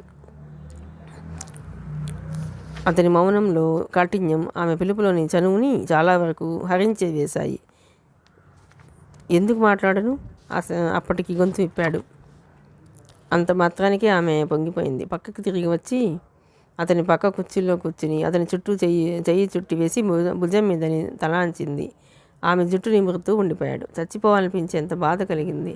అతనిలోని సంచలనానికి గుర్తుగా శ్వాస భారంగా మారిందే తప్ప భావం పెదవి దాటలేదు. మీరు ఓపెన్గా మాట్లాడగా కినుగ్గా అంది. ఏం మాట్లాడింది దిప్య అన్నాడు విశాల్. ఎందుకు ఇన్నాళ్ళు నాకు ఫోన్ చేయకుండా ఉన్నారు? నేను ఫోన్ చేసినా కట్ చేశారు. అసలు ఆ రోజు మీదే తప్పు కదా అంది దేదీప్య. చూస్తుండగానే అతని ముఖం జీగురంగి మారిపోయింది. ప్లీజ్ ఆ టాపిక్ వద్దు అన్నాడు. హర్ట్ అయింది ఆమె. కన్నీళ్ళు తిరిగాయి. ముఖం తుడుచుకున్నట్లుగా కర్చీఫ్తో అద్దుకుంది. చూసి చూడనట్లుగా ఊరుకున్నాడు అతను. క్లాసు ఎప్పటి నుంచి స్టార్ట్ అవుతాయి అడిగాడు. ఇంకా 1 వీక్ టైం ఉంది అంది దేదీప్య. బాగా చదువు చెప్పాడు. తలూపింది. వెళతాను డాడీ పని చెప్పారు. లేచాడు. దిగులుగా చూస్తుండిపోయింది. 2 అడుగులు వేసి మళ్ళీ వెనక్కి తిరిగి ఎలా వచ్చావు అని అడిగాడు. ఆటోలో చెప్పింది దేదీప్య. పద డ్రాప్ చేస్తాను చెయ్యి అందిస్తూ అన్నాడు. పొంగిపోతూ అతని చెయ్యి పట్టుకుని లేచింది. అతను వదలబోయినా ఆమె వదలలేదు. కారు వరకు అలాగే నడిచారు. కారులో కూర్చున్న తర్వాత ఎక్కడికైనా వెళదాం అంది దేదీప్య ఆశగా. చెప్పాను కదా పని ఉందని అన్నాడు అతను. సూటిగా అతని వైపు చూసింది. కారు తమింటి వైపు కాక తెన్నేటి పార్క్ వైపు దారి తీసింది. మాట కఠినం, మనసు వెన్న మురిపెంగా అనుకుంది. వాళ్ళిద్దరూ కలిసి ఎన్ని చోట్ల తిరిగినా ఆమెకు నచ్చిన ఏకైక ప్రదేశము తెన్నేటి పార్కు. దూరంగా సముద్ర ఘోష వినిపిస్తోంది. పచ్చికలో కూర్చున్నారిద్దరు.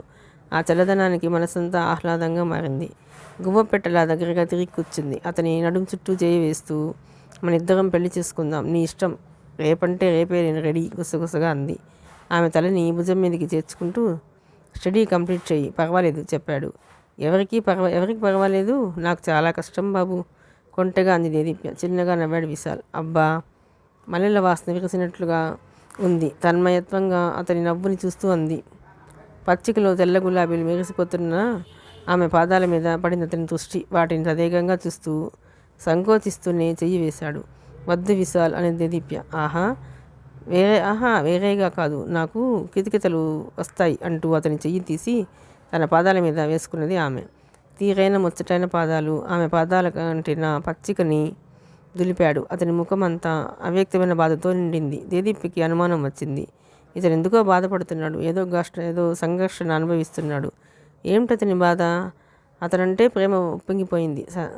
అదే ఎవరూ లేని చోటైతే అతన్ని తన చేతుల్లో బంధించి ఏంటమ్మా నీ బాధ అని అడిగేది. నీకెన్ని పనులున్నా ఈరోజు నాతో ఎక్కువసేపు ఉండగలవా హఠాత్తుగా అన్నాడు విశాల్.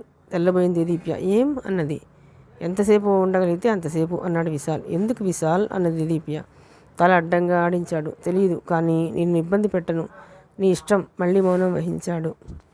ఉంటాను ఆనందంగా అంది. అంతలోనే కానీ డాడీకి నువ్వు ఫోన్ చేసి చెబుతావా? నీతో ఎక్కువ షికారులు తిరుగుతున్నానని, పెళ్లి కాకుండా ఏంటని మమ్మీ అసపెడుతోంది అంది. అతను వెంటనే దేదీప్ ఇంటికి రింగ్ చేశాడు. అటువైపు రత్నకిషోర్ ఫోన్ తీశాడు. అంకుల్, నేను విశాల్ని అన్నాడు. అంకుల్, దేదీప్ ఇప్పుడు నాతోనే ఉంది. షాపింగ్ పని ఉంది, లేట్ అవుతుంది. డిన్నర్ బయటే చేస్తాం, నేను దింపేస్తాను తనని చెప్పాడు అతను. Okay, thank you uncle. Button off చేశాడు. So what next? చేతులతో కాస్తంత పెరిగిన అతని గడ్డాన్ని పరిశీలిస్తూ అడిగింది దేదీప్య. నువ్వే చెప్పు, అంతా నీ ఇష్టం అన్నాడు అతను. నీకు నిజంగా షాపింగ్ పనుందా? ఉంది, కానీ అర్జెంట్ ఏమీ కాదు, రేపు వస్తాను. ఉంది, కానీ అర్జెంట్ ఏమీ కాదు, రేపు చేస్తాను. అయితే ఇక్కడే కూర్చుందాం చెప్పింది. అలాగే అంటూ మోచేతుల మీద వెనక్కి వాలాడు. అతను తదేకంగా ఆకాశం వైపు చూస్తుంటే దేదీప్య అతని వైపే చూస్తుండిపోయింది. తర్వాత ఆమె వైపు చూపు తిప్పాడు విశాల్. అతను అలా ఆతృతతో తన వెంకే చూస్తుంటే ఏంటి విశాల్ అంది దేదీప్య. ఏం లేదన్నాడు శబ్దం చేశాడు.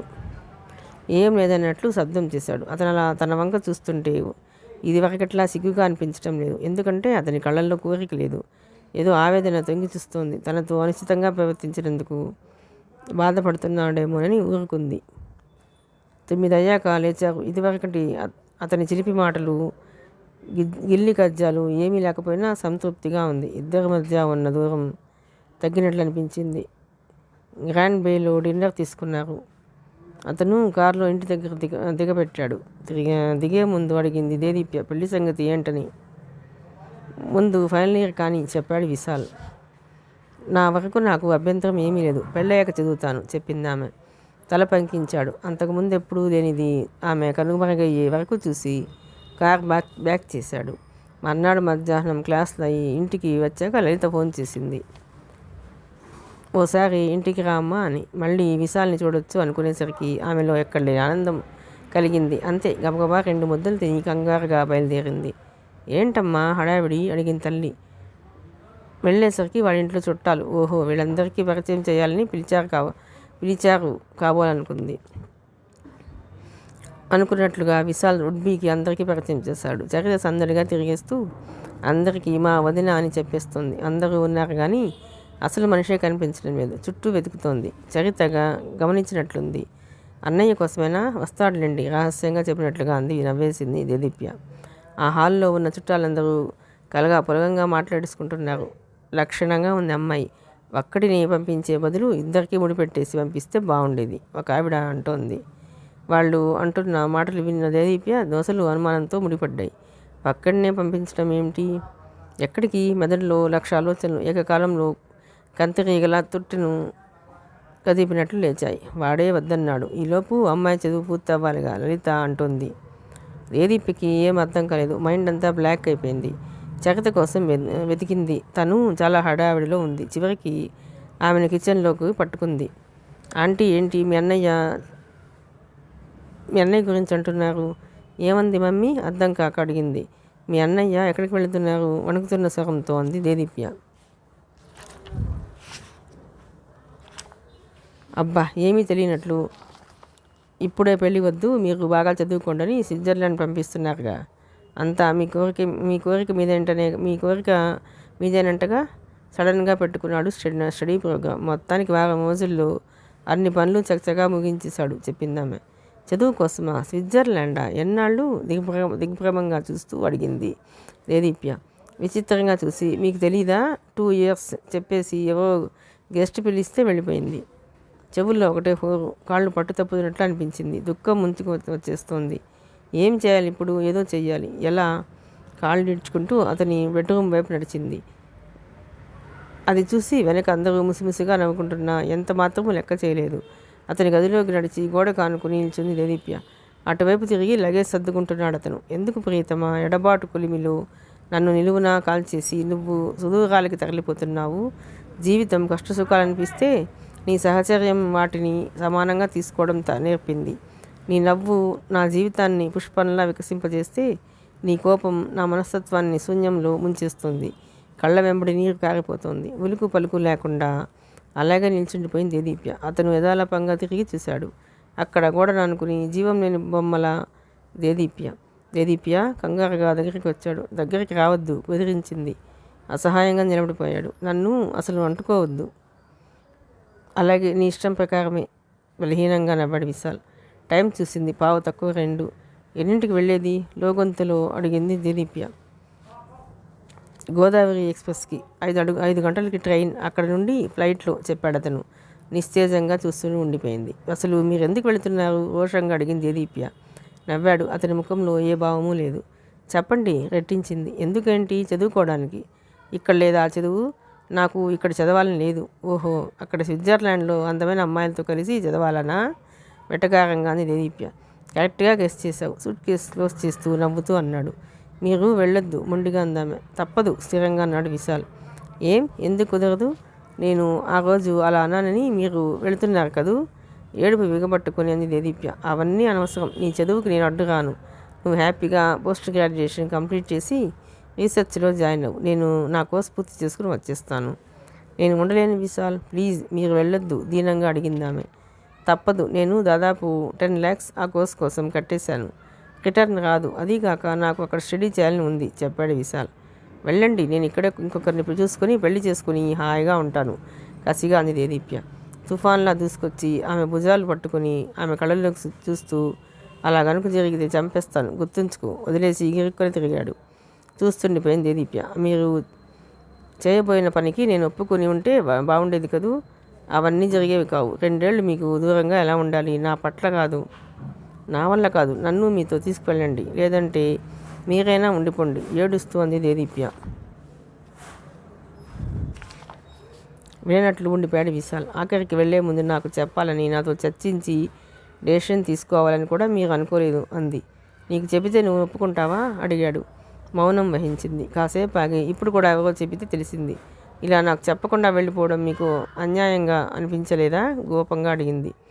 లేదు లేదు లేదు గట్టిగా అరిచాడు. భయంగా చూసింది దేదీప్య. ఏమీ అన్యాయం కాదు దేదీప్య. ఇక్కడే ఉండి ఈరోజు నిన్ను బాధ పెట్టి నీ మనసులో క్యారెక్టర్ లేని వాడిలా ముద్ర వేసుకునే కంటే నీకు కష్టం కలిగినా నీ చదువయ్యే వరకు దూరంగా ఉండటమే మంచిదనిపించింది.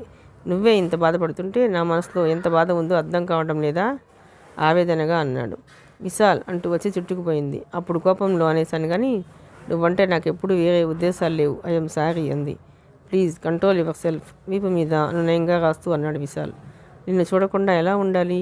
ఫోన్ చేస్తుంటాగా, మెయిల్స్ పంపుతుంటాను. నిన్ను చూడాలనిపిస్తే కన్నీళ్లతో తడిసిపోయిన కనురెప్పలెత్తి అడిగింది దేదీప్య. నా మూమెంట్స్ అన్నీ క్యాసెట్ చేసి పంపిస్తాను. నిన్నే ఎందుకు చెప్పలేదు? గుర్తొచ్చినట్టు అడిగింది. అప్పుడే నువ్వు ఏడ్చి గొడవ చేస్తే నేను కంట్రోల్ చేసుకోలేమోనని భయం అన్నాడు అతను. నన్ను మర్చిపోతావా? బేలగా అడిగింది. ఇంపాసిబుల్. నిన్ను బాధ పెట్టకూడదని వెళుతున్నాను. ఇప్పుడు మాత్రం నేను బాధపడటం లేదా? ఇది వేరు దేదీప్య. నా కోసం రేపే పెళ్ళికైనా రెడీ అని చెప్పావు. తర్వాత ఎప్పుడైనా నా మూలంగానే నీ చదువు ఆగిపోయిందనో మరకటనో మాట వేస్తే నేను తట్టుకోలేను. అర్థం చేసుకో అన్నాడు అతను. మరింత హత్తుకుపోయింది. ఒక గిఫ్ట్ ఇవ్వగా నన్ను వదిలి వెళ్తున్నారుగా అంది. ఏం కావాలి? ఏం కొనాలి చెప్పు. మీ మొహం అన్నీ డబ్బు ఆలోచనలే. డబ్బుతో సంబంధం గిఫ్ట్ అందామె. అతని పెదాల మీద చిరునవ్వు మొలకెత్తింది. సున్నితంగా ఆమె నుదుటి మీద చుమ్మించాడు. అక్కడ కాదు, గారంగా అంది. కనురెప్పల్ని పెదాలతో స్పృశించాడు. సరిపోలేదు. బొగ్గల్ని ముద్దాడాడు. నసిగింది దేదీప్య. ముక్కు పట్టుకుని గట్టిగా ముక్కు పట్టుకుని అక్కడ గిఫ్ట్ ఇచ్చి చాలా అన్నాడు. సరిపోలేదు అని చెప్పింది దీప్య. నవ్వుకుంటూ ఆమె బుగ్గల్ని చేతుల్లోకి తీసుకుని ఎర్రగా గుండ్రంగా ఉన్న పెదాల వంక చూశాడు. ఆహ్వానిస్తూ కళ్ళు మూసుకుంది దీప్య. పెదాలు చలిస్తున్నాయి. దగ్గరగా అతని శ్వాస తగులుతోంది. తెలియని మత్తుతో సోలిపోతోంది. వద్దు దీప్య, బుగ్గలు వదిలేసి అన్నాడు. చటుక్కొని కళ్ళు తిరిగి చూసింది. నువ్వు చెప్పింది కరెక్ట్. మంచి అనుభవాన్ని ఇలా షేర్ చేసుకోవద్దు. పెళ్ళయ్యాక బాగా. ఎస్. అతని చర్యకు అసంపూర్ణంగా ఫీల్ అయినా ఆనందంగా అనిపించింది. నేను బయటకు వెళతాను, అందరూ ఉన్నారు మొహమాటంగా అంది. ఏం పర్వాలేదు, ఎవరు ఏమి అనుకోరు. ఇలాగా కాసేపు నా దగ్గర కూర్చో అంటూ ఒళ్ళో కూర్చోబెట్టుకున్నాడు. ఎన్నో అప్పగింతలు చెప్పింది. అక్కడ ఎలా ఉండాల్సింది, తనతో కరస్పాండెన్స్ ఎలా మెయింటైన్ చేయాల్సింది అని చెప్పింది. అన్నిటికీ నవ్వుతూ తలుపాడు. 4 అందరూ స్టేషన్కి బయలుదేరారు. పూర్ణిమ, రత్నకిషోర్ కూడా వచ్చారు. వీళ్ళకి ముందే తెలుసు కాబోలు. ఎవరూ తనకి చెప్పలేదు. తను బాధపడుతుందని అనుకుంటా. ఎవరేమనుకున్నా పట్టింపు లేనట్లు అతను ట్రైన్ ఎక్కే వరకు చెయ్యి వదలలేదు. లలిత, చక్రధర్, చరిత హైదరాబాద్ వరకు వెళుతున్నారు. అక్కడ ఫ్లైట్ ఎక్కించి వస్తారు. నాకు కూడా టికెట్ రిజర్వ్ చేయించి ఉంటే బాగుండేది నిరాశగా అంది దీప్య. మమ్మీ వాళ్ళని వద్దన్నా బలవంతంగా వస్తున్నారు. అంత దూరము నువ్వు బాధపడుతుంటే నేను చూస్తూ ఉండలేను బింకంగా చెప్పాడు విశాల్. వెళ్లే ముందు కన్నీళ్లతో కనిపించవద్దని, అలా అయితే స్విస్లో ఉన్న ఆ రూపమే గుర్తొచ్చి బాధ కలుగుతుందని అతను పదే పదే చెప్పడంతో ఆమె చిరునవ్వును తోడు తెచ్చుకుని నిబ్బరంగానే ఉంది. ట్రైన్ కదిలాక చెయ్యి ఊపుతూ నవ్వుతూనే ఉంది. అతను డోర్ దగ్గర నిలబడ్డాడు. కనువరగేంతవరకు చూసి అతను లోపలికి వెళ్ళిపోయాడు. ఆమె మాత్రం బొమ్మలా అలాగే నిలబడింది. తండ్రి భుజాలపై చేతులేసి పదమ్మ అన్నారు ఈ లోకంలోకి వచ్చి. కారులో ఇంటికి వస్తుంటే తండ్రి మంచి కోసే ఇది చదివితే ఫ్యూచర్ బాగుంటుంది చెప్పాడు. అవును, కానీ ఆ పెళ్ళేదో జరిపించాకైతే బాధ ఉండదనిపించింది. అసంతృప్తిగా అంది పూర్ణిమ. ఎవరూ మాట్లాడలేదు. కామ్గా ఉండిపోయారు. ఎడబాటుని తగ్గించే phone calls, emails, greeting cards, audio video cassettes కాలం త్వరగానే సాగిపోతుంది. అంతా ప్లాన్ ప్రకారం వెళ్తుండటంతో చదువు బాగానే సాగుతుంది. అక్కడికి వెళ్ళాక విశాల్ యథావిధిగానే అయిపోయాడు. చిలిపి కబుర్లు, అల్లరి మాటలతో మెయిల్స్ పంపేవాడు. చాటింగ్లో ఇబ్బందికరమైన ప్రశ్నలు అడిగేవాడు. స్విస్ అమ్మాయిలు ఈ వరల్డ్లోనే బ్యూటీస్ అని వాళ్ళు ఒక లుక్ ఇచ్చారంటే ఎలాంటి వాళ్ళైనా ప్లాటేనని మెయిల్లో చెప్పాడు. రోజు వారం రోజు అలిగి కరస్పాండెన్స్ కట్ చేసింది. ఎన్నో విధాలుగా అతను బతిమలాడితే కానీ ఆమె గమనించలేదు. ఓ రోజు ఆమె క్లాస్మేట్ ఒక ఆమె తను ఈ మెయిల్ ఐడి క్రియేట్ చేసుకుంటానని హెల్ప్ చేయమని అడిగింది. తన పని చేసిన తర్వాత ఓ చిలిపి ఆలోచన ప్రవేశించింది దీప్యలో. వేరే అమ్మాయి మెయిల్ చేసినట్లుగా తనే విశాల్కి మెయిల్ పంపితే అతని రియాక్షన్ ఎలా ఉంటుంది అనుకుని అప్పటికప్పుడు ఈమెయిల్ ఐడెంటిఫికేషన్ క్రియేట్ చేసింది.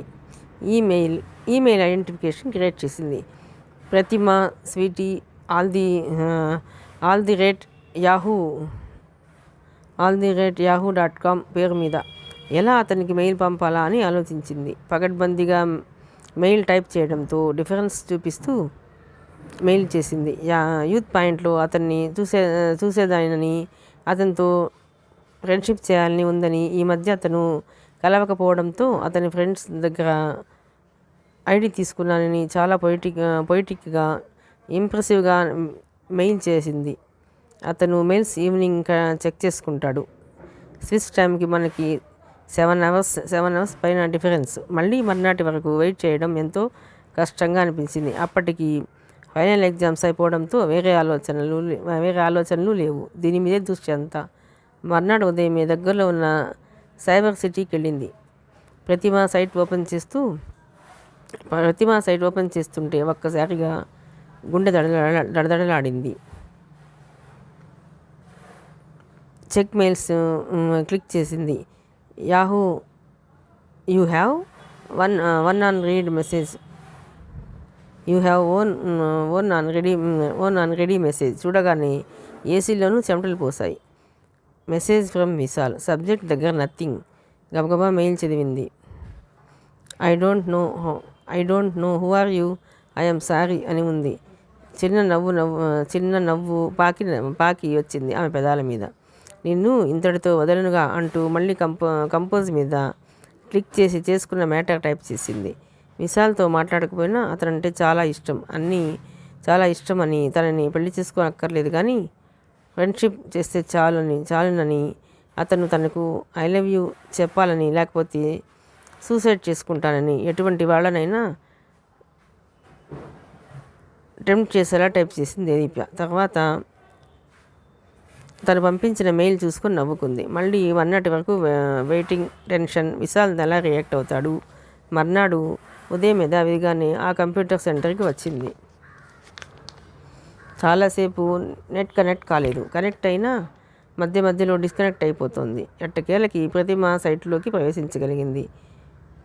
You have one unread message చూడగానే మళ్ళీ టెన్షన్, భయం. చెక్ మెయిల్స్ క్లిక్ చేసింది. Sender Vishal, subject hi. చూడగానే ఏదో అనుమానం. హాయ్ మీద క్లిక్ చేయడానికి భయం. ఏం మెసేజ్ ఇచ్చి ఉంటాడు విశాల్? చేతులు వణుకుతున్నాయి. ఎట్టకేలకి హాయ్ మీద క్లిక్ చేసింది.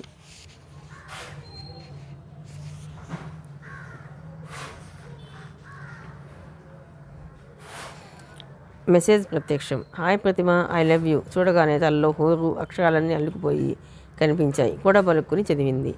ఆమెతో ఫ్రెండ్షిప్ మాత్రమే చేస్తానని, సూసైడ్ లాంటి మాట ఇంకెప్పుడు వాడవద్దని, once again I love you అని రాసి ఆమె ఫోటో వివరాలు అడిగాడు. మళ్ళీ మెయిల్ చేయమని రిక్వెస్ట్ చేశాడు. ఊహించని సంఘటన జరిగినప్పుడు మెదడు మొద్దుబారిపోవడం సహజమే. మరి ఆనందకర సంఘటన అయితే ముఖంలో విశాలమైన నవ్వు, శరీరంలో లయబద్ధమైన ఉత్సాహపు కదలికలు. అదే విషాదకరమైతే నమ్మిన మనిషి పదునైన కత్తిని గుండెలో నిలువున దించినట్లు ఒకటే బాధ. మెదడంతా పదునైన రంపం మధ్య పెట్టి నొక్కుకున్నట్లు విలవెల్లాడిపోయింది. విశాల్ తన సొంతం అనుకున్న విశాల్ ఎందుకిలా చేశాడు? విశాలేనా ఈ మెయిల్ పంపింది? మళ్ళీ ఆశాంతం చదివింది. ఎస్, విశాలే, తన సొంతం అనుకున్న విశాలే ఎవరికో ఐ లవ్ యూ చెప్పాడు. పైగా జస్ట్ ఫ్రెండ్షిప్. అంటే తను ఇల్లాలు, ఆమె ప్రియురాలునా? ప్రతిమకి అతను ఐ లవ్ యూ చెప్పాడు. అసలు ఎవరి ప్రతిమ? లేని ప్రతిమ మీద కోపం ముంచుకొస్తోంది.